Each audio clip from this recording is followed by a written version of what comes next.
बिस्मिल्लाहिर्रहमानिर्रहीम। Dear students, आज का हमारा जो टॉपिक है वो है हमारे पास symbols of flow chart. Last time हमने डिस्कस किया था फ्लो चार्ट को, तो फ्लो चार्ट को थोड़ा सा ओवरव्यू देता जाऊं तो कहते हैं flow chart is a graphical representation of any problem. Graphical representation मुराद आप तस्वीर की शक्ल में अशकाल की मदद से किसी भी प्रॉब्लम का अगर सोल्यूशन फाइंड आउट करते हैं तो वो आपका कहलाता है फ्लो चार्ट। आज के लेक्चर में हमने ये टोटली डिस्कस करना है कि हमारे फ्लो चार्ट में वो कौन कौन सी अलामात यूज़ होंगी जिनको हम अपने फ्लो चार्ट बनाने में इस्तेमाल कर सकते हैं। सबसे पहले हमारे पास पहली डायग्राम है एरो की, जिसको हम फ्लो लाइन कहते हैं, जिसमें फ्लो चार्ट में इसको कहा जाता है फ्लो लाइन।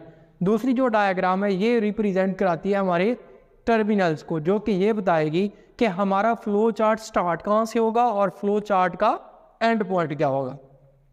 ये हमारे पास जो स्क्वायर शेप है ये दरअसल रिप्रेजेंट कराती है हमारे फ्लो चार्ट में हमारे प्रोसेस को। प्रोसेस क्या होती है ये हम एग्जांपल के साथ डिस्कस करेंगे। फिर हमारे पास ये डायमंड शेप हम यूज़ करते हैं अपने फ्लो चार्ट में मुख्तलिफ डिसीजंस लेने के लिए, अपनी स्टेटमेंट्स को ट्रू या फॉल्स, यस और नो की कंडीशन में लाने के लिए यहाँ पर हम डायमंड शेप मतलब डिसीजन का यूज़ करते हैं। फिर हमारे पास पैरेललोग्राम है, ये इसको हम नाम देते हैं इनपुट और आउटपुट का। हमारी फ्लो चार्ट्स में जितनी भी इनपुट होती हैं या आउटपुट होती हैं वो इस डायग्राम में रिप्रेजेंट की जाएंगी।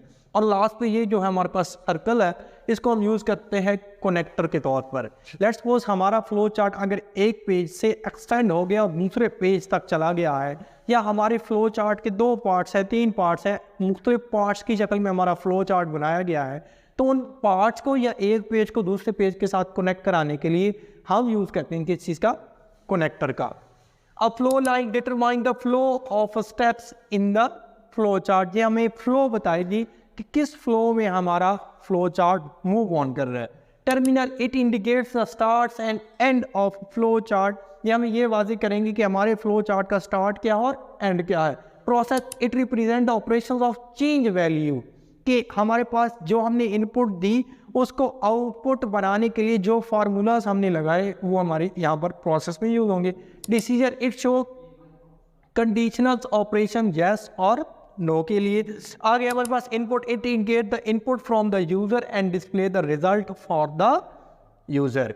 डिस्प्ले आगे दी। लास्ट में हमारे पास connector use to connect different parts of the flow chart. ये तो हमारा एक ओवरव्यू हो गया जिसमें हमने अपनी मुख्तलिफ अशकाल को डिस्कस किया, मुख्तलिफ डायग्राम्स को डिस्कस किया जो कि हम अपने फ्लो चार्ट में यूज़ करते हैं। लेट्स सेकंड पार्ट पे आते हैं। ये हमारे पास एक एग्जांपल है, एक प्रॉब्लम है to find the volume of a cube. एक क्यूब का वॉल्यूम फाइंड आउट करने के लिए हमने एक फ्लो चार्ट डायग्राम बनानी है जो हमें ये वादे करे कि किस तरह हम volume of a cube find out कर सकते हैं। मेन बात हम यहाँ पर ये समझते चलें कि जब हमारे पास वॉल्यूम ऑफ आ क्यूब का जो फार्मूला है वो हमारे पास क्या होता है, हमारे पास इसको हम कहते हैं एच की पावर 3, मतलब एच मल्टीप्लाई एच।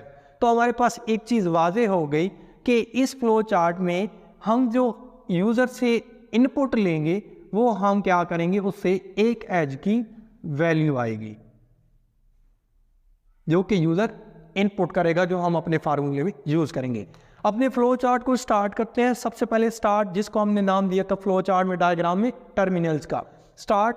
फिर हमने एक इनपुट करानी है जो कि इनपुट यूज़र देगा, और इनपुट कौन सी वैल्यू देगा, वो ये एज की वैल्यू को इनपुट कराएगा ताकि हम उसको volume of a cube find out करके दे सकें। अब यहाँ पर ये हमारे प्रोसेस को रिप्रेजेंट कर रहा है स्क्वायर। यहाँ पर हमने अपना फार्मूला लिखा कि volume is equal to H multiply by H.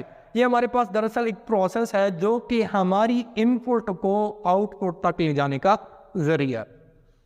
जब ये फार्मूला वैल्यू कैलकुलेट कर लेगा तो हम ये अपनी आउटपुट हमारे पास इस शेप में लिखते हैं जिसको मैंने कहा था रेक्टेंगुलर प्रिंट वॉल्यूम, जो कि हमारी क्या बनी, हमारी आउटपुट बनी। और इस तरह हमारा फ्लो चार्ट हमारा एंड हो गया। क्यों, हमने स्टार्ट लिया, यूजर से इनपुट कराई, प्रोसेस किया, फिर हमारी आउटपुट भी हमें हासिल हो गई जो कि हमारी थी वॉल्यूम, क्योंकि वो कहता है to find the volume of a cube. तो ये हमारे पास प्रिंट वॉल्यूम क्या है, वॉल्यूम ऑफ द क्यूब है। और फिर हमारा ये flow chart and that indicates the terminal.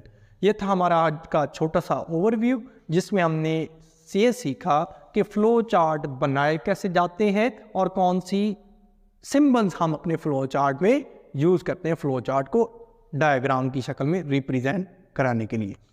Video अच्छी लगी हो तो चैनल को सब्सक्राइब करें, लाइक करें। Thank you so much.